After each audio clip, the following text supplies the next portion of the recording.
예수라는 썸씽은 있다라는 거 확고해요. 썸바디가 아니고 썸씽? 썸씽이지. 그냥 사건은 있었다. 갈릴리 지평에서 일어난 사건인데 예수는 역사적 사실로 실체적으로 접근하지 말고 예수 사건의 의미를 파악하는 것이 신앙의 본질이다. 신화적인 데만 사로잡혀 있으면은 안 된다는 거예요. 그래서 성서를 읽을 때 우리는 이거를 신화로 봐야 된다. 그러나 신화로 본다는 것은 신화를 해석하는 것이다. 신화를 해석한다고 하는 것은 신화를 비신화화하는 것이다. 그것은 과학과 상치되는 그 무엇이 아니다. 그러니까 기독교는 어떻게 해도 살아남아요.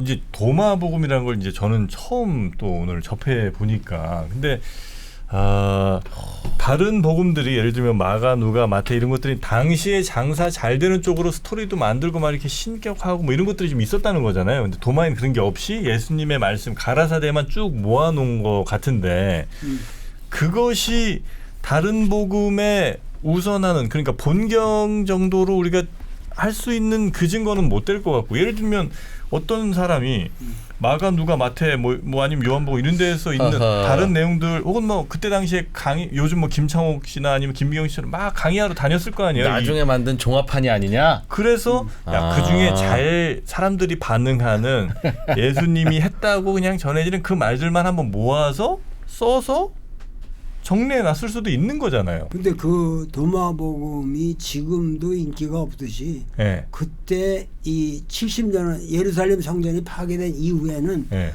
도마복음 스타일의 예수님 말씀은 전혀 인기가 없어요. 아 그래요. 굳이 시대적 흐름은 이런 식으로 거꾸로 갈 수가 없죠. 가라사대만 모아놓을 필요도 없고 내가 그 질문을 똑같이 하려고 했는데 아까 원래 예수님의 말씀의 원전은 지팡이도 버리고 신발도 버리라고 여기는 돼 있는데 나중에 약간 여기에 당의정을 씌워놓은 게 신발과 지팡이까지는 허락이다라고 했다면 뭐가 먼저겠느냐. 예수님이 그렇지. 신발과 지팡이는 된다고 했는데 나중에 종합판에 야 신발도 안 돼라고 했겠느냐라고 생각하면 맞다 이게 원전이고 뭐 그랬을 수는 애프터겠구나. 그러니까 최소한 문헌학적으로 볼 때는 네. 모든 문헌의 발전 루트는 단순한 데서 복잡한 데로 가요. 그렇겠죠. 그렇죠. 그리고 디테일한 것으로 가겠지. 그리고 이 뭐냐면은 하나의 단일한 주제가 다원적 주제로 발전하고 그리고 여러 가지 그게 있는데 이걸 비교를 하면은 이 도마복음 자료는 네. 이 도마복음 자료는 원자료일 수밖에 없어요. 이건 누가 쓴 겁니까? 이거는 누가 그러니까 한 사람이 쓴 건 아닐 거고 당시에 돌아다니던 가라사대들을 누가 이제 모은 거겠죠. 그러니까 이게 뭐라 그러냐면 우리가 알고 있는 예수는 쉽게 얘기하면은 종말론적 예수예요.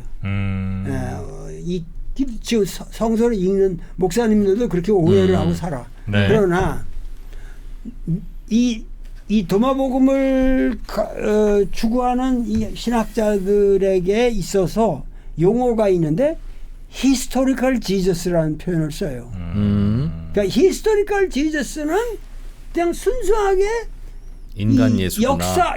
역사적 지평에서 걸어갔던 인간 예수. 인간 예수. 인간 예수 바로. 그러니까 그걸 우리는 인간 예수라는 말을 쓰지 않고 역사적 예수라는 신학적 용어예요. 네. historical Jesus라는데 그 historical Jesus의 말씀은 도마복음이 가장 가깝게 간다. 그거죠. 네.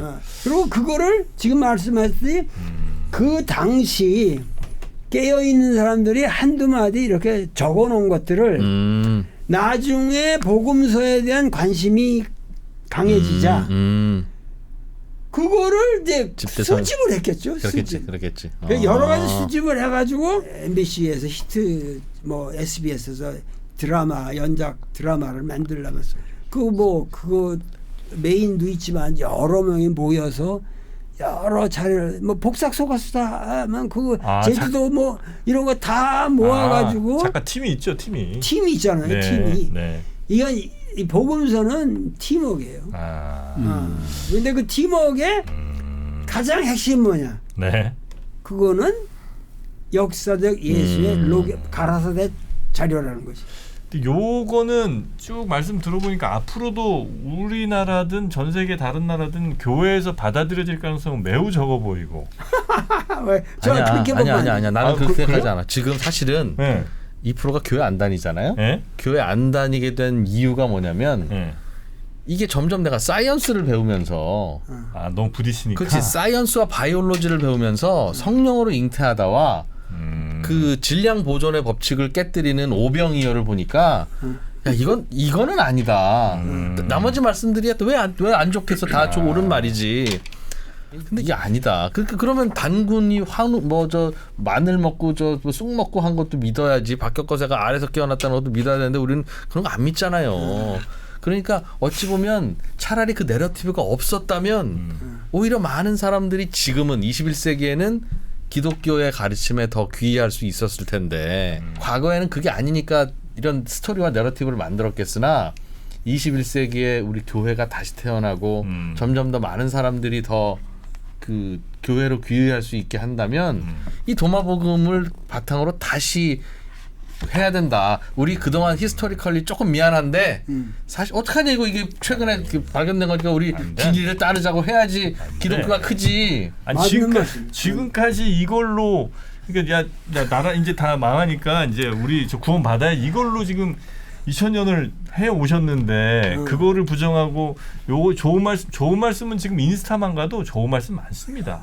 굳이 여기에서 좋은 말씀 찾을 필요가 없어요. 그래서 안 할 것이다. 나는 이거 현 교회는 적어도 못 받아들인다. 저는 궁금한 게 여기 도마가 쓴 거라고 돼 있잖아요. 그죠? 근데 이게 도마가 쓴 건 아니라는 거잖아요. 그게 아니라 도마 팀 도마 투인이라는 말 자체가 예. 쌍둥이라는 말 팀이라는 자체가 거예요. 뭐냐면 예수를 그대로 카피한 거의 예수의 몸과 영혼을 간직한 가장 가까운 사람이 기록했다. 그런 것의 상대적 표현이죠. 그러니까 이것도 이제 실목격자는 아니라는 얘기잖아요, 이게. 진짜 도마가 썼는지 아니 묶였는지 그거는 알 수 없는 거예요. 아니 그러니까 알 제 수가 말씀은 없지만 알 수 없죠. 도마, 마태, 마가, 누가 뭐 이렇게 있는데 이게 제일 먼저 써져 있을 수는 있으나 마태, 마가가 실제로 보고 쓴 것이 아니듯 이것도 실제로 보고 쓴 것이 아니라는 아닐 수 있죠. 아닐 가능성이 더 많죠. 그러나 여기 신화는 없거든. 예? 신화는 없거든. 아니, 그러니까 그렇다 하더라도 그러면 가라사대는 확실하냐?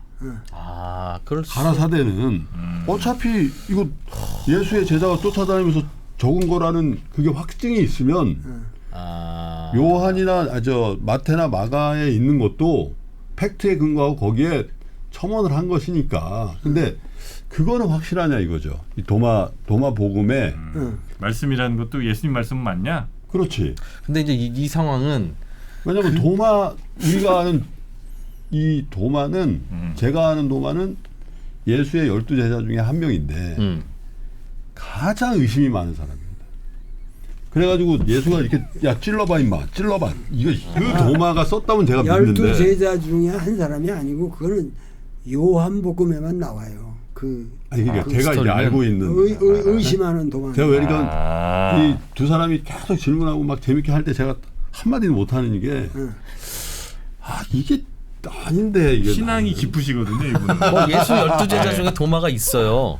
그 도마가 아닌 모양이네 그러면. 그 보장. 아니 그러니까 지금 선생님 말씀은 그 도마라는 게 12제자도 없었다는 얘기야. 선생님 말씀은 12제자라는 게 이 복음서를 쓰면서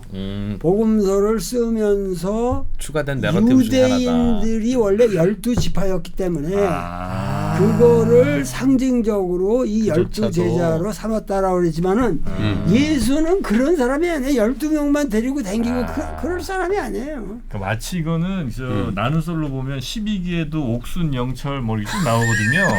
13기에도 옥순 영철이 계속 나와. 도마 이런 애들도 그냥 그때 옥순 영철이구나. 그런 대표 이름 같은 거지. 대표 이름 그럴 수도 있겠네.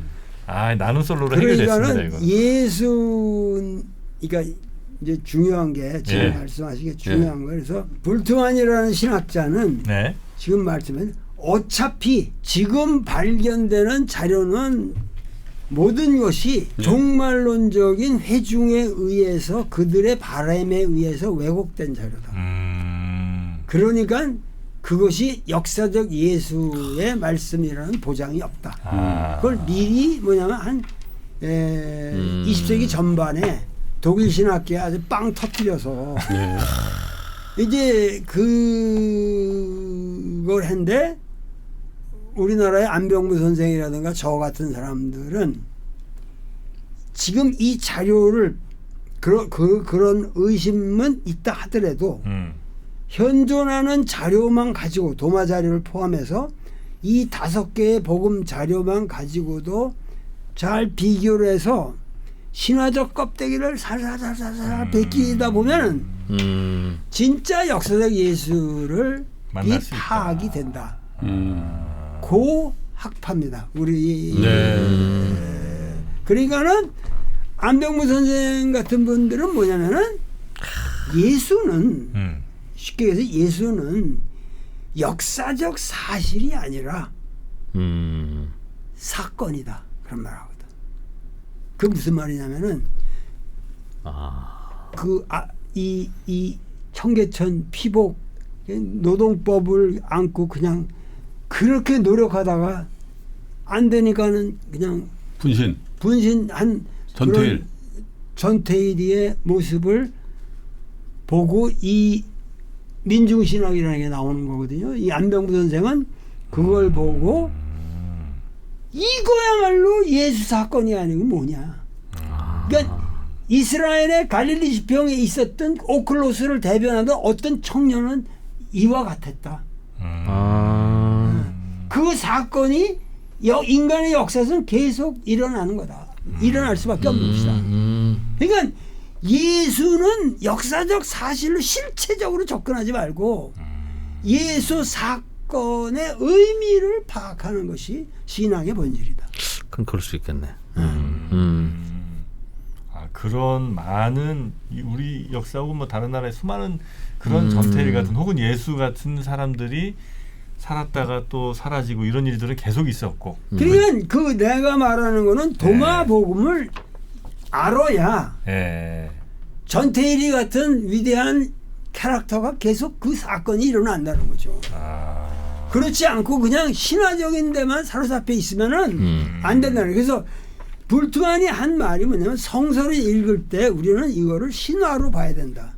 그러나 신화로 본다는 것은 신화를 해석하는 것이다. 그렇죠. 신화를 해석한다고 하는 것은 신화를 비신화화하는 것이다. 그렇지. 그러니까 그러네. 그것은 과학과 상치되는 그 것이 아니다. 그러니까 기독교는 어떻게 해도 살아남아요. 기독교를 멸망시킬 재간이 없어. 왜 멸망시켜요? 네? 그걸 왜? 제우스가 뭐 번개 때리고 소로 변신하고 이런 것들 우리가 실제로 믿는 게 아니라 그 텍스트가 뭘 상징하는지 우리가 해석을 하듯이 그럼. 성경의 수많은 사건 이런 이야기들도 그럼. 진짜로 뭐 이렇게 그 팩트로 생각하지 말고 그래 토끼와 거북이가 진짜 경주를 했겠니? 했겠냐고. 그러나 가르침이 이유가 있잖아. 그렇죠. 아니 속담하고 그거를 헷갈리면 어떻게 해? 이제 믿음이 좀 아직은 강하십니다. 아니요, 정확한 얘기예요. 정확한 얘기. 그거를 신화를 그거가 뭐 사실이냐 아니냐 뭐 차원이. 예수가 그러면 실존하지 않았을 수도 있다 이렇게 생각하시는 거예요? 그건 아닌 것 같은데. 나는 성서를 워낙 깊게 공부하는 사람이기 때문에 예수라는 썸씽은 있다라는 걸 확고해요. 썸바디가 아니고 썸씽? 썸씽이지 그냥 사건은 있었다. 예수 그리고 그것이 갈릴리 지평에서 일어난 사건인데 지금 예수가 어떠한 지금 예수에 대한 우리가 회의를 하더라도 거기엔 뭔가 그 진실이 있잖아요. 그렇죠. 그 진실이 항상 우리한테 호소하는 그 뭐가 있잖아요. 항상. 어떻게 생긴 성경을 읽어도 성경만 제대로 읽으면은 신앙이 삐뚤어가지는 않습니다. 그런데 복음서도 읽지 않고 그냥 그 요한계시록에 있는 몇 가지 그냥 황당한 얘기들을 믿고 그리고 그 성서보다도 뭐냐면 교회의 교리를 교회에서 말하는 교리를 믿는다는 거예요. 그러니까 이런 것들이 아닌 그야말로 진정한 그 예수라는 것은 나는 성서 속에서 찾아질 수가 있고 네. 그 성서 속에서 찾아지는 예수는 나는 보편적이라는 거야. 지금 이 갈릴리의 지평이라고 하는 거를 내가 갈릴리 예수라는데 나는 예수가 근본적으로 유대인이 아니라고 생각해요. 아 오늘 저 유대인이 아니에요. 그 사람은 갈릴리 사람이지. 이 이스라엘이라는 나라가 네. 위에 갈릴리라는 데가 있고 중간에 사마리아가 있고 밑에가 유대 평야라는 게 있는데 이 예루살렘은 유대 평야에 들어가 있어요. 그러니까 이 바빌론 시대를 통해서 돌아온 거는 유대파들이에요, 전부. 그래서 실제로 유대인이라고 하는 거는 유대에 사는 사람들을 유대인이라고 그러는 겁니다. 12지파라고 할 때도 벌써 아시리아가 들어와가지고 다 날렸어요. 그 이전에 뭐 BC 한 700년, 600년 정도 벌써 날라갔다고. 그러니까는 예수라는 사람은 유대교회의 구약적인 세계에 복속되는 그런 인간이 아니에요. 그런 사람이 없다. 그 자유로운 인간이고 특히 예수 여기 우위로 시리아, 그 시리아로 해서 이쪽 저쪽 그 뭐 사마르칸테 아주 뭐 이쪽 그 여기 소아시아까지 인도까지. 네. 이 당시 이 헬레니즘의 모든 소통을 겪고 난 다음에 갈릴리예요. 갈릴리가 이 연대적으로 네. 알렉산더보다 한 300년 이후의 얘기 아니에요. 네.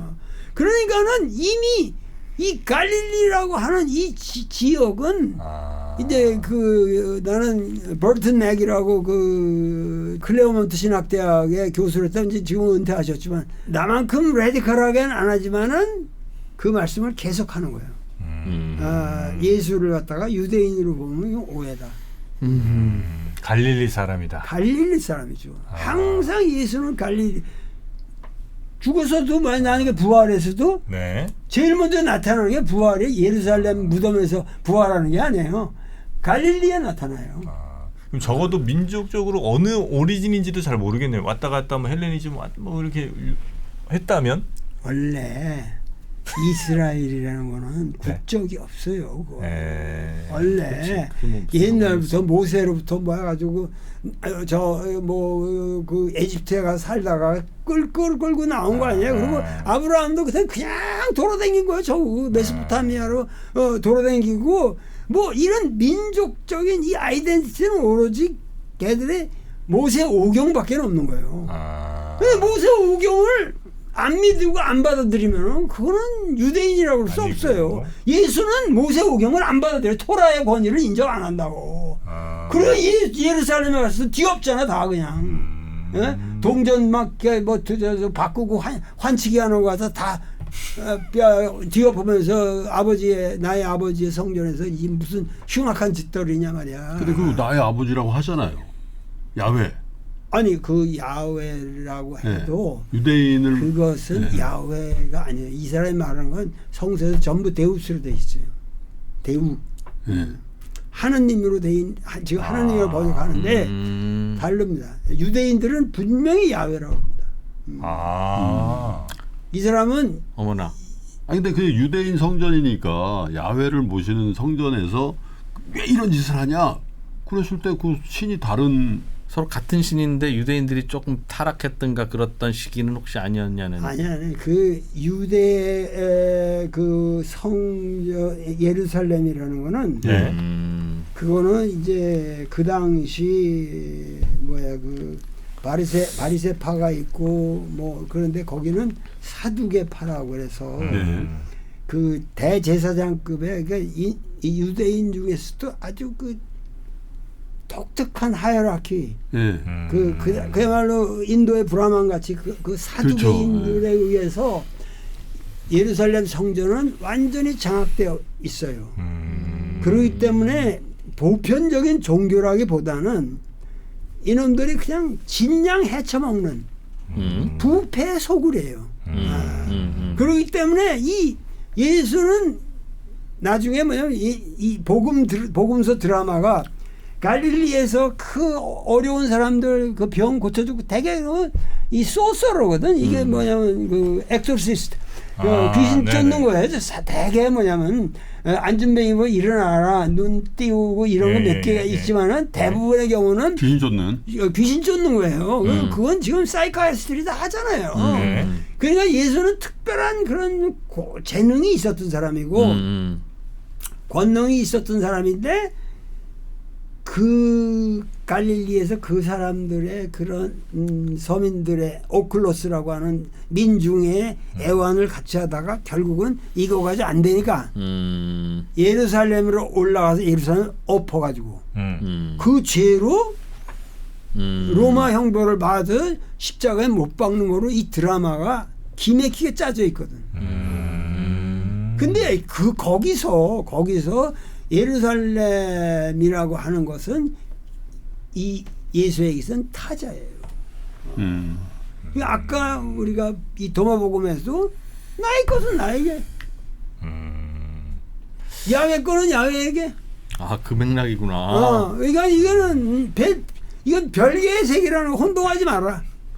나를 로마 황제에다가 비교하지도 말고 구약의 하나님한테 비교하지 마라. 근데 그럼 성경의 구약 성서와 신약 성서가 한 책으로 재본되어 있는 건 굉장한 아이러니네요. 그건 말이 안 되는 거지. 예, 그거는 말이 안 되는 거고 사실은 그것이 소위 말해서 이제 이 셉처진트라고 하는 이 유대인의 다이아스포라에서 처음으로 이제 구약이라는 게 만들어지는데 그 뒤로 이제 한 AD 3, 4세기 경에서 구약을 이거를 떼버려야 성경이라는 개념에서 구약은 우리가 빼버려야 된다.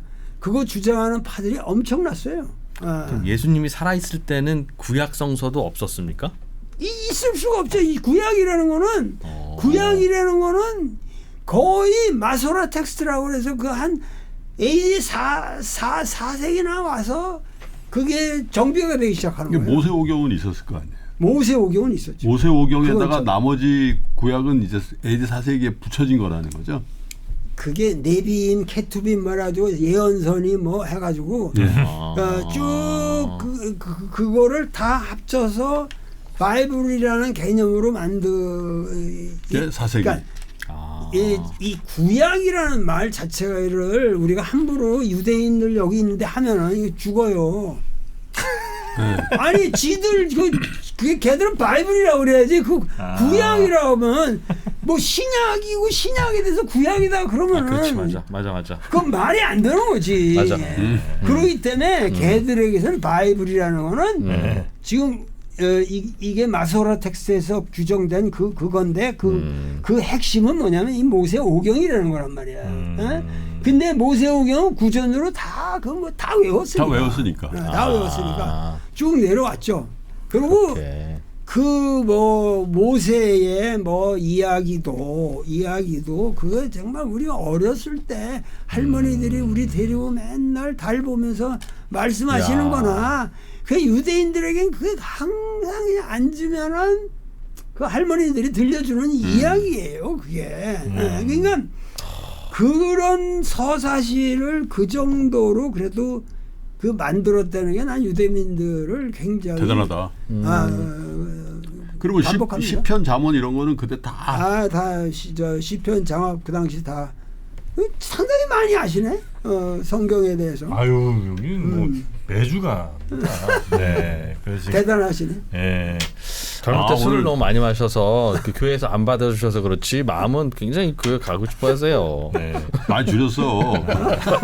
야, 근데 예수님이 제자들도 없었다고 그랬지 참. 당시 얘기하면서 아버지 하나님, 뭐 하나님께서 기도는 이렇게 하는 거야, 뭐 이런 얘기할 때 그 하나님이 모세오경에 나오는 그 하나님이 아니라는 사실을 예수님 따라다니면서 얘기 듣던 사람들도 알았을까요? 알았죠. 그러니까 그거 혼동하는 사람도 있고 있었겠구나. 혼동하는 그래서 그게 초대교회에서 여러 하루 나뉘는 이유예요.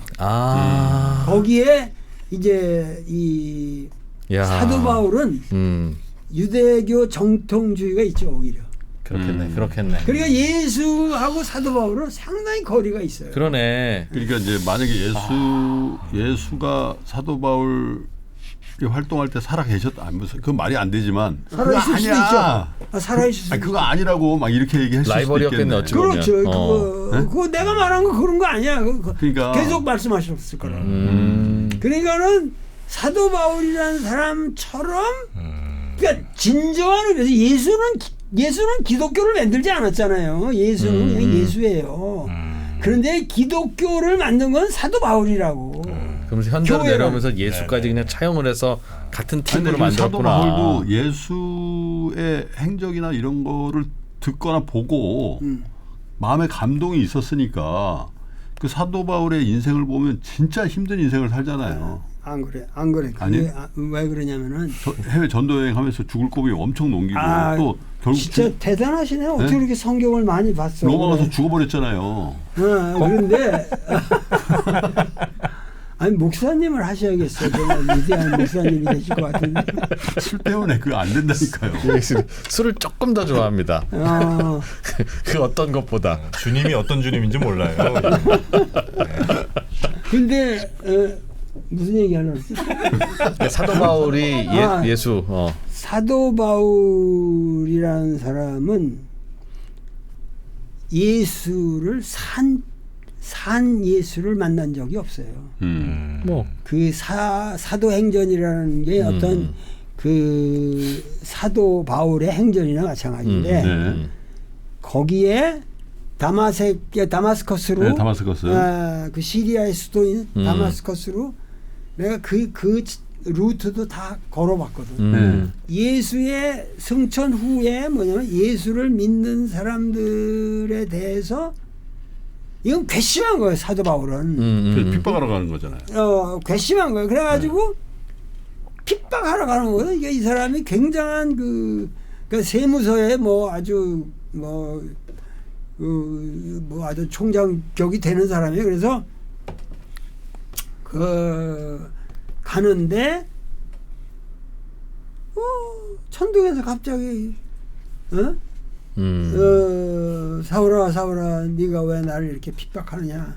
왜 네 시니까 그냥 네가 핍박하는 바로 그 사람이다. 바로 그 사람이다. 이렇게 해서 이제 했는데 그래 나중에 눈이 이렇게 가지고 뭐 어디 가서 실로암 연마가 닦으면 뭐 난다든가 이렇게 해가지고 이 바울이 어떤 리버전, 회전이 일어나잖아요. 그렇죠. 그러니까 네.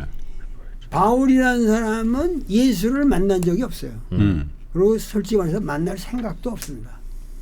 그거는 이미 과거니까. 그렇죠. 그리고 자기 힘에. 그리고 이 사람은 굉장한 지성인이기 때문에 그리고 이 사람의 지성은 뭐냐면 사실 이 사람은 헤브라이보다는 헬라어, 그리크에 달통하는 맞아요. 네. 그리크의 아주 도사예요. 그러니까 유학파거든 유학파. 그 다소라는 지역에서 이제 엄청난 그 공부를 한 사람인데 이 사람이 뭐냐면 그 다마색으로 가는 가운데서 그러한 그 체험은 이건 미스틱한 거예요. 상당히 신비로운 거거든요. 그러고 나서 이 사람이 뭐냐면 그러니까 내 얘기인데 내 생각인데 그 뒤로 뭐냐면 내가 좀 생각을 해봐야겠다. 왜 나에게 이런 내가 죽이려고 했던 이 역도들 자기는 베냐민 파의 아주 적통이고 뭐 유대인 중에 유대인이요 뭐 이러면서 그렇죠. 이놈들이 이거 최고 학부라고. 이거 잘못 끌고 간다. 그러고 나서 이 사람이 3년 동안을 아라비아로 내려가서 아라비아 사막에서 텐트 생활을 하면서 완전히 선종에 들어갑니다. 바울이. 그래서 거기서 뭐냐면 이 사람은 세계 전략을 다 세운 거죠. 예수와 내가 만났는데 신비롭게 이 예수를 가지고 세계를 정복할 수 있는 길이 있다. 그러니까 우리가 이런 걸 알아야 돼요. 예를 들면 20세기 전체를 통해서 오늘 우리가 지금도 괴로움을 당하고 있지만은 막스의 자본론 하나 때문에 전 세계가 하여튼 미쳤잖아요. 한 세기 동안은 그 시스템과 그 조직대로 교회가 만들어지고 그 교리가 만들어지고 바이블이 만들어지고 모든 운동이 일어나고 뭐 NL 뭐 비디니 이런 싸움이 일어나고 세계가 이렇게 가잖아요. 예. 그러면 바울의 전략은 1세기의 사건일 뿐만 아니라 이건 보편적인 네네. 사실 20세기에 반복된 이런 사건이라는 거예요. 내 친구인 알랭 바디우라는 불란서 철학자가 쓴 얘기거든. 네네. 그러면서 결국은 그러한 그 비전을 가지고 이 바울은 역사적 예수에 관계없이 자기의 신화 운동을 현실적으로 만들어 나간 거죠. 거기에 따라서 오묘한 이론들을 계속 만들어 간 거예요. 그러니까 로마인서 같은 거 보면 정말 대단하거든요. 전혀 다른 이야기를 하던 그 예수를 자기의 시스템 안에 집어넣어서 하나로 만들어 버렸구나. 그러니까 십자가에 못 박혀 죽는 게 아니라 너희들이 구원을 얻으려면 너 자신의 십자가에다 너를 못 박지 않으면 하나님과 헤어할 길이 없다. 그러니까 인간의 궁극적인 도덕을 공자는 뭐 인해라. 그런 거보다 너 자신을 십자가에 못 박아라. 피 흘리면서 너의 죄를 생각해라. 이 파워풀하잖아요 이게. 그러니까 기독교는 실제적으로 바울의 기독교예요. 예수의 기독교가 아니라니까. 네. 예수의 기독교는 이거예요. 도마복음이에요. 이거예요. 여기에는 역사적 예수가 어떤 세계를 꿈꿨는가 이 바울의 비전하고는 달라요.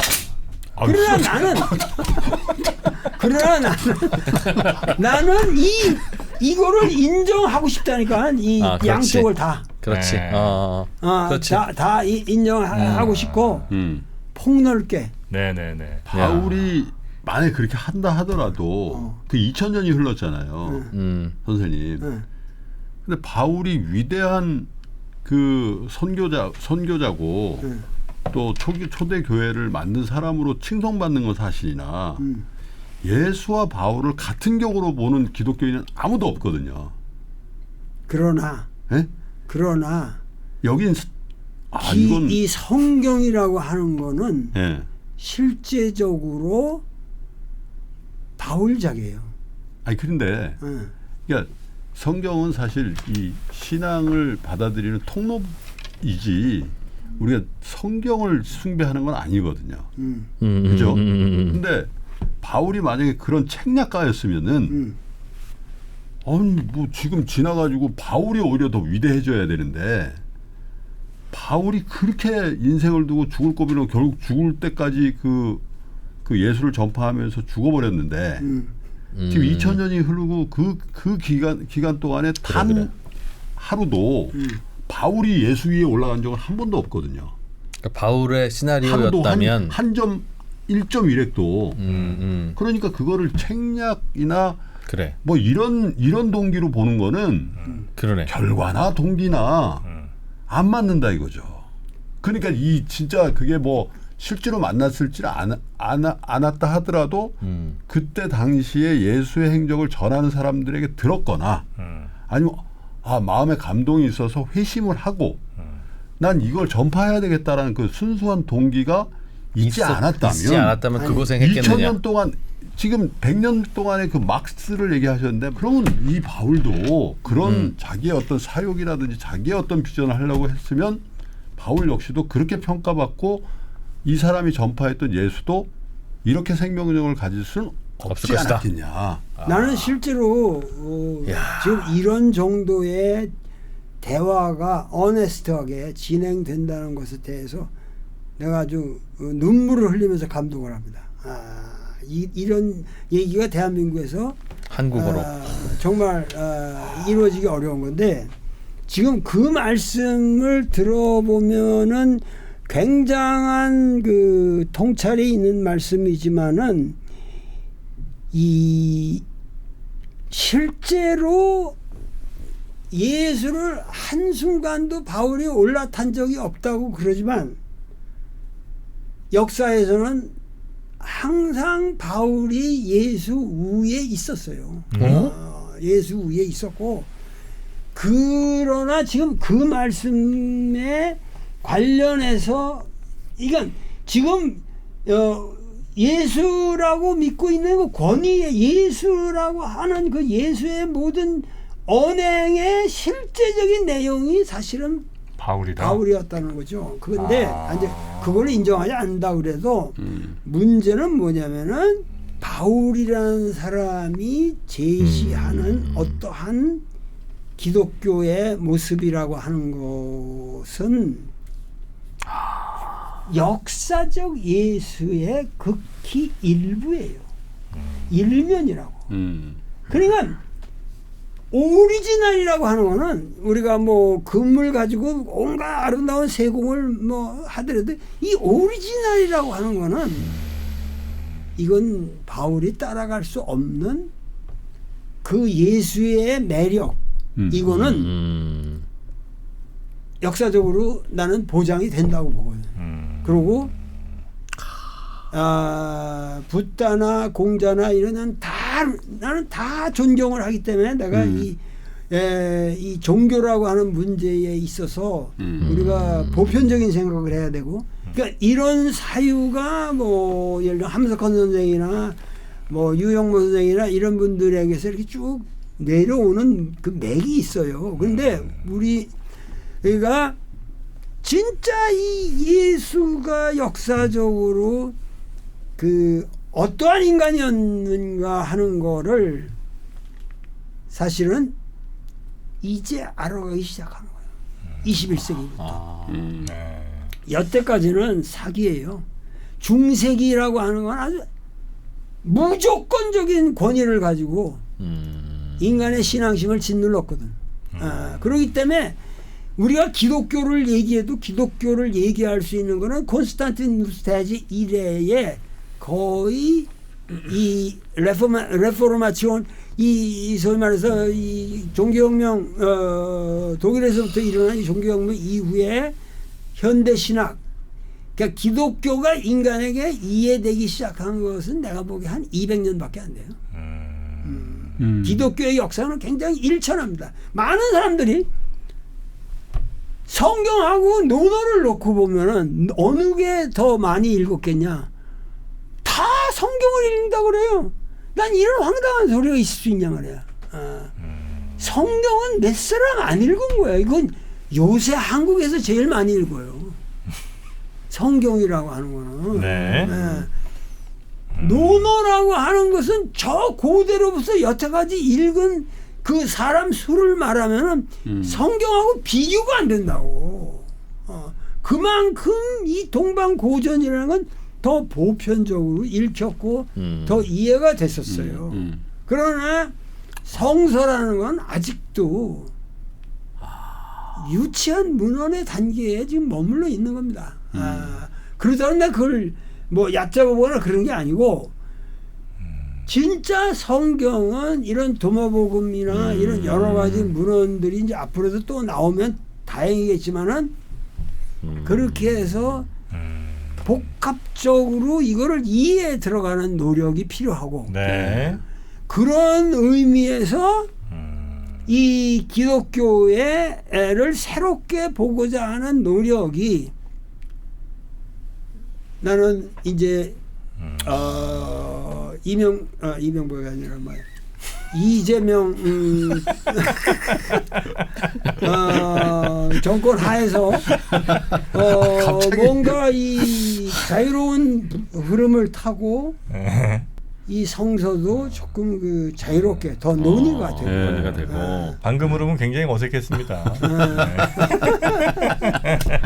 아니 근데 제가 이제 저는 이제 저 문제 제기 차원에서 한 질문을 드리면은 만약에 바울이 교회 시스템을 안 만들고 로마 끝까지 전도를 하는 그런 그 그걸 안 했다면? 사역을 안 했다면 오늘날 예수라는 그 있었으리라고 상상하는 갈릴리의 청년을 우리 지구촌의 사람들은 모르고 모를 거야. 몰랐겠죠. 예, 자 예, 그러면은 자 한국의 예를 들면은 한국 개화기에 우리도 배웠잖아요. 이덕주 교수님한테 도저히 있을 수 없는 희생을 치르는 기독교인들이 굉장히 많이 한국에 왔었어요. 그래서 그렇죠. 지금 양화진 그 외국인 선교사 묘지에 많이 묻혀져 있잖아요. 네. 아니 그때가 어느 때인데 그 미국의 그 의사 교육을 받은 그 의사들이 그 배를 타고 와가지고 네. 장티푸스 뭐 콜레라도 해서 다 죽어버리는 그런 일들을 한 사람들이 있잖아요. 네. 그러면 야 이게 물론 이제 뭐 교회가 갖고 있는 여러 가지 문제 또 뭐 한국 기독교의 문제 이런 것들은 뭐 대대로 있었고 또 말씀하신 것처럼 중세 그 포갑적인 그런 것들에 대해서도 우리 역사적인 사실을 다 알고 있으나 네. 2000년 전에 갈릴리 청년이 설파했던 그 사랑이라는 그 진리 그거를 누군가 전파했으니까 아 그렇지. 그죠? 전파했으니까 그게 그 맥을 쭉 이어와서 부작용도 있고 부패도 있고 뭐 그런 왜곡도 있으나 그게 세계의 종교로 지금 아주 포지티브한 일들도 굉장히 많이 했거든요. 네. 그러니까 너무 그렇게 그 바울을 네. 그런 어떤 자기의 세계를 구현하려는 사람으로 인식할 게 아니라 제가 다시 말씀드리지만 만약 그랬다면 그게 이런 2000년 동안의 그 역사성을 가질 수 있겠냐. 그리고 우리 전 세계 지구촌 사람 중에 상당수가 그걸 진리라고 받아들이는 종교인데 그래서 제 생각에는 바울의 사역을 그 어쩌면 갈등 예수와의 갈등 관계로 보지 말고 예수의 어떤 그 사랑 이런 어떤 핵심적인 가치를 전파한 사람으로 봐야 되는 거 아니냐. 아, 뭐 그거는 같은 얘기 하시는 것 같습니다. 그런 시각에서 바울을 그 예수의 정통 제자로서 예.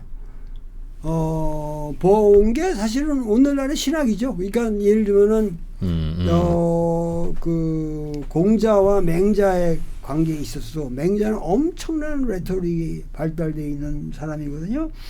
그리고 뭐 맹자의 경우는 공자를 꽤 역사적으로 가깝게 느낄 수가 있었고 그것이 신화적인 관계가 아니니까. 근데 공자의 사상을 사실 맹자의 인의 예지의 이 설법이 없었으면 그렇게 강력한 이걸로 안 됐을 거예요. 그런데 이 성경도 마찬가지로 그 바울이라는 사람을 만나서 그 기독교가 그 팔레스타인의 로컬한 정신 운동으로 머무르질 않고 예.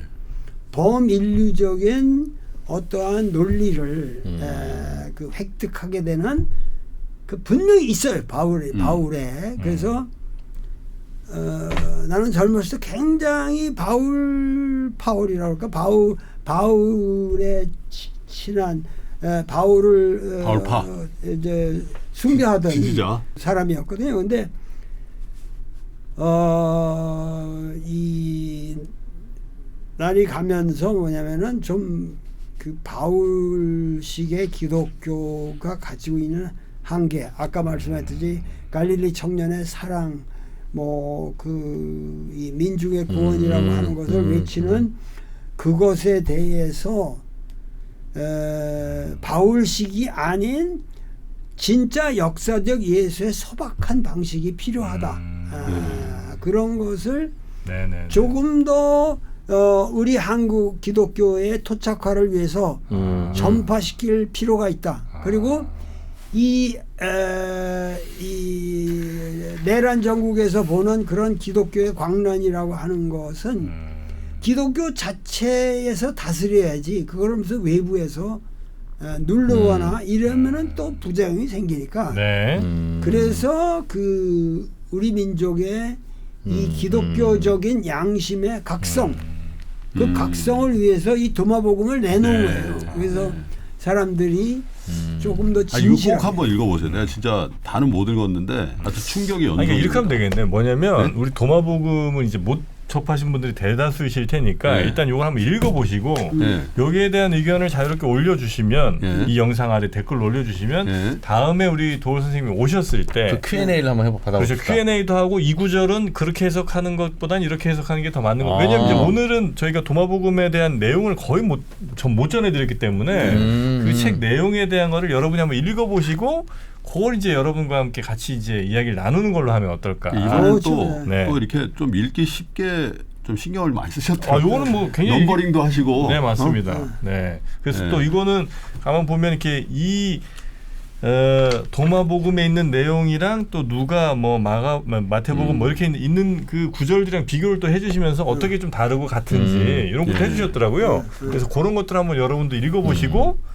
그 다음에 요거는 아무리 봐도 도로 선생님 틀린 것 같습니다. 뭐 이런 의견들 이런 거 좀 그러니까. 올려주시면 네. 다음번 아니 근데 왜 나는 네. 의미가 있다고 생각하냐면 사실 우리 한국의 기독교가 지금 거의 최악이잖아요. 네, 최악이. 최악의 평가를 받는 게 사실이거든. 네. 여러 가지로. 근데 이 기독교가 정말 제대로 다시 정립이 되면은 이 사회가 굉장히 또 확 발전할 수가 있는데. 멋있는 사회가 될 그죠? 음. 근데 멋있는 우리 사회가 굉장히 좋은 방향으로 갈 때마다 네. 기독교가 또 그 역할들을 예? 한 적이 많이 있어요. 그럼. 예, 예를 군사 독재 시절에도 그랬고 또 뭐 그렇잖아요. 네. 그러니까 어떤 모멘텀이 좀 필요하다. 근데 이제 그걸 어디서부터 그러면 논쟁을 시작할 거냐? 예? 어디서부터 우리가 그런 부분에 대한 진짜 솔직한 그죠? 토론을 해볼 거냐? 그게 이제 도마복음일 수 있다라는 거죠. 네네. 난 그런 데에 대해서는 뭐 진짜 좋습니다. 그죠? 우리 민족의 정신사를 생각할 적에 네. 역시 사람들은 철학보다는 종교에서 더 쉽게 깨우침을 얻는다는 것이. 그래서 네네네. 제가 신학을 계속해서 해온 이유도 이러한 이 종교적인 심성이 우리 동양인들은 서구인들이 못 갖고 있는 유교적 바탕을 우리 한국 사람들은 가지고 있기 때문에 그러고 불교적인 것도 같이 있고 그렇게 해서 하면은 사실은 이 도마복음의 위대한 거는 유불도를 다 섭렵할 수 있다는 거예요. 기독교를 가지고. 그러니까 그거는 여태까지 우리가 꿈도 못 꿨던 거거든. 그만큼 뭐냐면 기독교를 풍부하게 만들어주는 거야. 이 도마복음이. 그런 것 같습니다. 그렇게 해서 정신적으로 다시 한번 리바이브 되는 네. 나는 이 국민 정신의 재건, 그야말로 새로운 빌드업이 이루어질 것이다. 이런 희망을 갖고 있습니다. 아유, 좋습니다. 애정이 있으셔서 하는 거예요, 사실. 네. 그죠? 좀 전에 제가 약간 끼어들어서 그게 이제 바울이 그럼 예수님을 이용한 겁니까? 뭐 그렇게 말씀드려서 갑자기 이렇게 분위기 약간 좀 재밌어졌는데 저는 얘기 들으면서 전태일과 조영래, 전태일 열사와 조영래 변호사가 거의 동갑이 1살 차이인데 전태일 열사의 목소리를 조영래 변호사가 평전으로 정리해서 본인이 이제 하고자 하는 그런 노동운동을 했으나 사실은 전태일의 생각과 조영래의 생각이 동일한지는 알 수 없죠. 그러나 전태일의 그 사건을 조영래 변호사가 그 전태일 평전을 통해서 제목은 전태일 평전이지만 사실은 조영래 변호사의 생각을 적고 그걸 행동하는데 바이블로 썼을 거 아닙니까? 뭐 그때는 그게 왜 뭐 그렇죠. 그러나 지금 노동운동은 사실은 또 많은 비판을 받기도 하고. 그래서 사람들은 다 전태일을 기억하죠. 그럴 때 우리는 다시 전태일의 생각으로 돌아가 보자. 지금 이 예를 들면 뭐 귀족 노조라든지 다양한 이제 부작용들이 있는데 그게 전태일이 그거 하자고 그런 건 아니지 않겠느냐. 그래서 이쯤에서 다시 그 조영래 변호사의 전태일 평전이 아닌 새로운 전태일에 대한 어떤 그 사료를 다시 한번 접근하자는 생각이라면 네. 이건 다르지만 결국은 같기도 하고 같지만 또 다르기도 한 그런 접근이다. 아유, 좋은데요. 나 오랜만에 좋지 않니? 좋습니다, 좋습니다. 예. 대단히 정확한 20세기의 현상을 가지고 정말 그 기독교 역사를 관통하는 통찰을 여기다가 내놓으셨는데 전태일하고 나도 결국 동갑이거든. 나이. 그러세요? 동갑이고 우리 시대에 참 그러고 그 전태일의 사실은 그 노동 현장으로 제일 먼저 달려가신 분이 안병무 선생이었었고 그래서 그러면데도 그 병원에서 죽어가는 적에 그 몇백 원 이게 없다고 이 보험 이런 게 없다 그래서 그걸 방치해가지고 죽거든요. 이거는 그 당시 그걸 생각하면 정말 이게 말이 아닌데 결국은 이 기독교도 이 전태일 사건이라고 하는 거는 아무리 조영래 변호사가 그렇게 했더라도 역시 전태일의 그 고뇌와 그 혼자서 나중에 조영래는 알아서 이제 그걸 백업을 했지만은 그 사람의 어떤 정신적인 고뇌와 스트러글이라는 거는 그거 상상하기 어려운 거죠. 아무도 이거 할 때 이 노동법이 잘못됐는데 왜 근로기준법에 이렇게 나와 있는데 이렇게 잘못하고 그 아무리 항고를 해도 그 받아들여지지 않는 이런 상황에서 근데 그 예수도 당시에 전태일만큼 고통을 당했을 거예요. 맥히지 않는 거죠. 로마의 관원들과 그 모든 종교적인 그 편견, 특히 이 유대교의 그런 어떤 거기에 대해서 사실은 예수도 그대로 이렇게 묻히고 말 수도 있었는데 결국은 지금 복음서보다 지금 마테마가 누가 요한식으로 이렇게 성서가 편집되어 있지만 지금 뒤에 있는 이 바울의 편지들이 훨씬 앞서는 거란 말이에요. 이 성서에서 시기적으로 더 앞서죠. 그렇죠. 그러니까 무슨 얘기냐면은 복음서 자체가 바울의 편지 때문에 쓰여진 거예요. 역사적으로 본다면 바울의 편지라는 건 복음서가 아니고 자기가 만든 교회에서 그 신도들끼리 분쟁이 일어나서 당신이 이렇게 해서 모이고 잘 기도하고 잘 회개하고 살라고 그랬는데 어떤 놈들이 와서 깽판 치는데 이거 어떻게 다스려야 되느냐. 근데 그거에 대해서 근원적인 이론을 대가면서 깨버리는 거예요. 격파해 나가는 게 바울의 편지거든요. 그러니까 바울의 편지는 로마에서부터 쭉 보세요. 이렇게 보면은 완전히 그 시대에 그냥 사신이에요. 자기가 만들어 놓은 교회에서 떠난 후에 거기서 사자가 와서 우리 교회에 떠나신 다음에 이런 문제가 있습니다. 그때 사랑하시던 걔가 지금 문제를 일으키고 지금 난립니다. 그러니까 그거 말이 안 되지. 그러는데 이 괘씸한 놈들 이렇게 말할 수는 없고 그걸 차분하게 이제 이론적으로 해가지고 하나하나 쓴 게 그 유명한 바울의 편지란 말이에요. 그러니까 바울이라는 사람은 누구예요? 이재백이라는 사람이 자기는 실용주의자라고 그러잖아요. 그런데 바울도 뭐냐면 그 당시 처해 있는 상황에서 진정한 실용주의예요. 그 상황에서 제기되는 문제들에 대해서 고도의 아주 일반인들이 알아듣기 쉽지만 고도의 희락 철학적인 언어를 써가면서 개념적으로 파해 나가는 거거든요. 그래가지고 그거의 힘에 의해서 교회가 자연스럽게 형성되는 거예요. 에클레시아라는 게 그냥 대단한 거죠.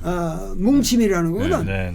그러니까 이 교회라는 것 자체가 예수는 상상을 안 한 건데 예수는 그것보다는 지저스 무브먼트라고 그래요. 그래서 그냥 운동이죠. 같이 운동해서 먹자.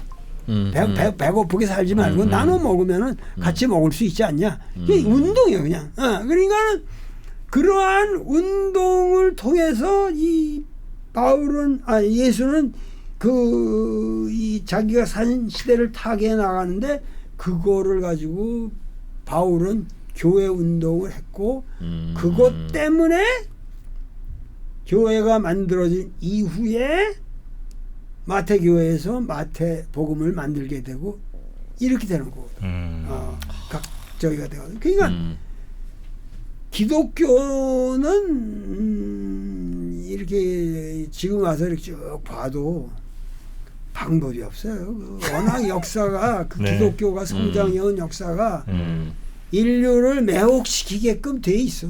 강하죠. 아주 어떤 지점에서 특히 그래요? 그 신화적인 네. 것을 신화로서 그냥 강요하는 것보다 그거에 대한 어떤 치열한 해석을 해가면서 그 예수라는 인간에 대해서 정말 그 사람들이 깊은 존경심을 갖도록 그러니까 사실 우리나라도 기독교가 들어왔을 때 네. 그렇게 강렬한 포스를 내는 카rak터가 없었잖아요. 우리 조선 왕조에서도 그렇고 불교도 그렇게 강렬하지 못했는데 이 복음서가 이 만들어내는 그 예수의 이미지는 진짜 뭐 그 자체로 엄청난 카리스마를 바라는 거죠. 그러니까 한국 사람들이 매료될 수밖에 없다. 매료될 수밖에 없고 거기다가 바로 그냥 일제 그 강압기가 덮쳤으니까 그 강점기에 그냥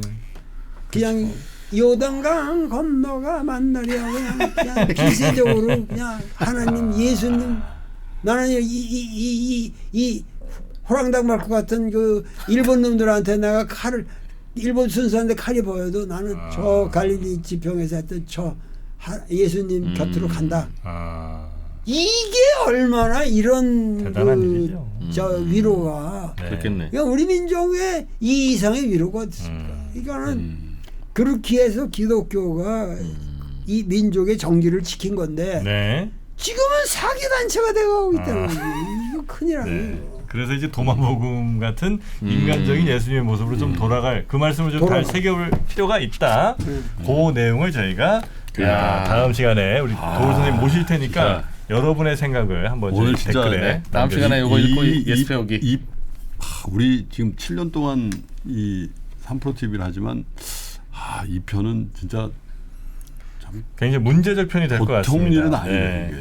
아니 이렇게 나도 그 감사하는 거는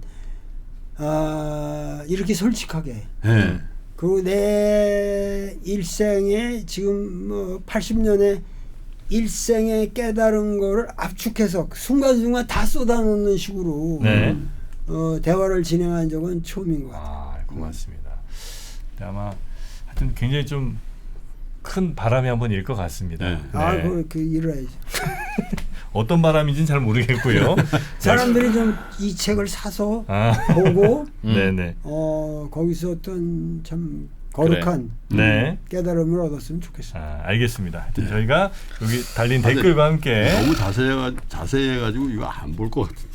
아니 이제 도마복음 이 내용은 얘기 안 했으니까 읽어보고 다음에 예습하고 댓글 다세요. 자, 계속 할 겁니다. 이거. 저희는 다음 시간에 도마복음 그 내용에 어떤 말씀들이 있는지 한번 선생님과 한번 이야기 나누도록 하겠습니다. 강독회를 한번 해줘. 네. 뭐 세계 정세에 관해서 우리가 얘기를 해도 좋고 뭐 알겠습니다. 그런 것과 이것도 재밌겠다. 그래. 오늘 함께해 주신 우리 도울 선생님 역시 오늘도 대단히 감사하고요. 도울은 도울이다 하는 생각을 다시 한번. 이분이 한국인인 게 얼마나 다행이야. 자, 다음 시간에 뵙겠습니다. 고맙습니다. 감사합니다. 네. 감사합니다.